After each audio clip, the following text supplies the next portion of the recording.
Di tengah malam yang sunyi, sebuah mobil jenazah hitam melaju perlahan di sepanjang jalan yang sepi. Di dalam mobil, seorang supir jenazah, Pak Ahmad, duduk dengan tenang, matanya tertuju pada jalan di depannya. Di sampingnya, sebuah peti mati tertutup rapat, berisi jenazah seorang wanita tua yang meninggal dunia beberapa jam yang lalu. Pak Ahmad sudah lama bekerja sebagai supir jenazah. Dia terbiasa dengan pemandangan yang menyedihkan ini, tetapi malam ini terasa berbeda. Wanita tua yang dia antar adalah tetangganya, seorang wanita yang baik hati dan selalu tersenyum. Dia merasa sedih melihatnya pergi. Jalanan semakin sepi, hanya lampu-lampu jalan yang menerangi kegelapan. Pak Ahmad melaju dengan hati-hati. Pikirannya melayang pada kenangannya dengan wanita tua itu.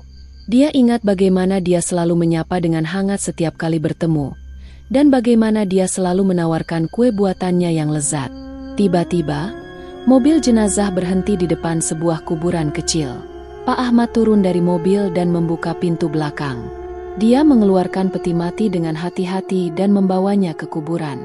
Dengan bantuan beberapa orang petugas kuburan, mereka menggali lubang dan memasukkan peti mati ke dalamnya. Setelah kuburan ditutup, Pak Ahmad berdiri di sampingnya, merenungkan kehidupan wanita tua yang telah pergi. Dia merasa bersyukur telah mengenal wanita yang baik seperti dia, dan dia berharap dia bisa bertemu dengannya lagi di kehidupan yang akan datang. Dengan hati yang berat, Pak Ahmad kembali ke mobil jenazahnya dan melaju pulang. Dia meninggalkan kuburan yang sunyi, membawa kenangan tentang wanita tua yang baik hati itu. Pak Ahmad pulang dengan perasaan campur aduk. Kesedihan karena kehilangan tetangga yang baik hati berpadu dengan kelegaan karena telah menjalankan tugasnya dengan baik. Ia memarkirkan mobil jenazah di garasi rumahnya yang sederhana, lalu masuk ke dalam. Di ruang tamu, istrinya, Bu Siti, sudah menunggu dengan secangkir teh hangat. "Bagaimana, Pak?" tanya Bu Siti lembut. Pak Ahmad menghela napas, lalu menceritakan semua yang terjadi. Bu Siti mendengarkan dengan penuh perhatian, sesekali mengangguk atau menepuk bahu suaminya. Setelah selesai bercerita, mereka berdua terdiam sejenak, merenungkan makna kehidupan dan kematian. "Pak, pekerjaanmu ini mulia sekali," kata Bu Siti memecah keheningan. "Kamu membantu orang-orang di saat mereka paling membutuhkan." Pak Ahmad tersenyum tipis. "Itu sudah tugasku, Bu," jawabnya. "Tapi kadang, aku merasa beban ini terlalu berat." "Aku mengerti, Pak," kata Bu Siti. "Tapi ingatlah, setiap jenazah yang kamu antar, ada keluarga yang berduka, ada kenangan yang tersimpan. Kamu adalah bagian dari perjalanan terakhir mereka, dan itu sangat berarti." Kata-kata Bu Siti menenangkan hati Pak Ahmad. Ia merasa lebih ringan, seolah beban yang tadi terasa berat kini telah berkurang. Mereka berdua menghabiskan malam itu dengan berbincang-bincang, mengenang kebaikan almarhumah, dan saling menguatkan. Keesokan harinya, Pak Ahmad bangun dengan semangat baru. Ia siap menjalankan tugasnya lagi, mengantar jenazah-jenazah lain ke tempat peristirahatan terakhir. Ia tahu, pekerjaannya tidak mudah, tetapi ia juga tahu bahwa ia memiliki peran penting dalam membantu orang-orang melewati masa-masa sulit. Pagi harinya, seperti biasa, Pak Ahmad memeriksa kondisi mobil jenazah sebelum memulai pekerjaannya. Ia menyalakan mesin, memastikan semuanya berfungsi dengan baik. Namun, ada yang aneh hari ini. Lampu-lampu mobil menyala terang saat mesin mati, tetapi ketika mesin dihidupkan, lampu-lampu itu justru mati. Saat mesin mati, lampu menyala, tetapi saat dihidupkan malah mati. Aneh, padahal ya tidak pernah seperti ini, gumam Pak Ahmad, mengerutkan keningnya. Ia mencoba menghidupkan dan mematikan mesin beberapa kali, namun hasilnya tetap sama. Lampu-lampu mobil tetap mati saat mesin menyala. Pak Ahmad, yang biasanya tenang, mulai merasa sedikit gelisah. Ia tidak ingin ada masalah dengan mobil jenazah, terutama saat sedang bertugas. Ia pun memutuskan untuk membawa mobil ke bengkel langganannya. Di bengkel, Pak Ahmad menjelaskan masalah yang ia alami pada mekanik. Mekanik itu memeriksa mobil dengan teliti, mencari tahu penyebab lampu-lampu mati saat mesin menyala. Setelah beberapa saat, mekanik itu menemukan masalahnya, Ada kabel yang longgar di sistem kelistrikan mobil.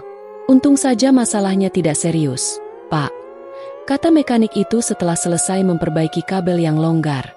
Mungkin karena getaran di jalan, kabelnya jadi kendor.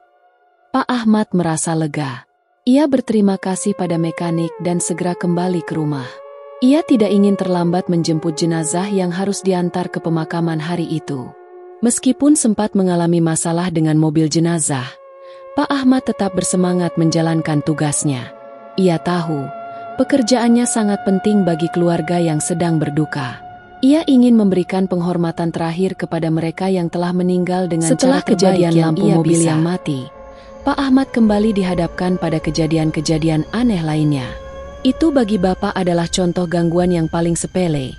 Ceritanya suatu hari pada Bu Siti. Masih ada gangguan-gangguan lain. Bu Siti menatap suaminya dengan penuh perhatian, menunggu cerita selanjutnya. Cerita paling epik yang pernah Bapak dengar adalah dia pernah dengan sadar dan sengaja memberikan tumpangan pada hantu. Lanjut Pak Ahmad dengan suara pelan. Bu Siti terbelalak. Hantu, Pak? Tanyanya, tidak percaya. Pak Ahmad mengangguk. Jadi, Bapak mengantar jenazah ke daerah terpencil, tengah malam. Di tengah jalan, ada yang nyegat minta tumpangan. Bapak kasih tahu, kabupaten tempat kita tinggal itu kalau udah malam, sepi banget. Apalagi ini daerah terpencil. Kemungkinan yang nyegat itu manusia jelas amat sangat minim.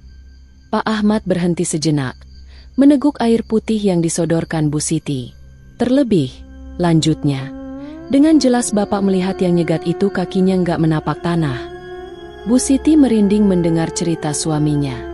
Ia tidak bisa membayangkan bagaimana rasanya bertemu hantu di tengah malam buta, di daerah terpencil pula. Lalu, bagaimana, Pak? Tanya Bu Siti penasaran. Pak Ahmad tersenyum misterius. Bapak berhenti dan mempersilakan dia naik, jawabnya. Bu Siti menutup mulutnya dengan kedua tangan.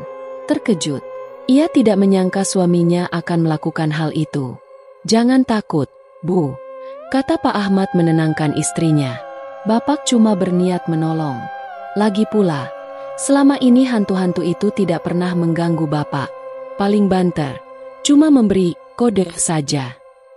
Pak Ahmad melanjutkan ceritanya, menceritakan pengalamannya memberi tumpangan pada hantu, tentang percakapan singkat mereka, dan bagaimana hantu itu menghilang begitu saja di tengah perjalanan. Bu Siti mendengarkan dengan seksama, terkadang merinding, terkadang takjub. Malam itu, Bu Siti tidur dengan lampu menyala. Cerita Pak Ahmad tentang hantu penunggu jalan masih terngiang di telinganya. Ia memeluk erat suaminya, bersyukur karena Pak Ahmad selalu pulang dengan selamat meskipun sering berhadapan dengan hal-hal mistis di pekerjaannya.